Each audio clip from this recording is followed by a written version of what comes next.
How to reset Messenger pin code to sync chat history. Hello everyone, welcome to this channel. I'm Emily and I'm here to help you out today. So without any delay, let's get started.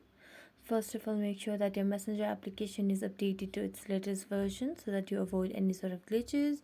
So just go to Play Store and type in Messenger. Now I have no updates available, so I'm going to tap on open directly and it will lead me to the Messenger application. Now make sure that you're logged into your application. Then tap on the hamburger icon at the top left corner of the screen. Then tap on settings icon and scroll down until you find the option of privacy and safety. Here you can see the option of end-to-end encrypted chat. Select that. Then select on message storage.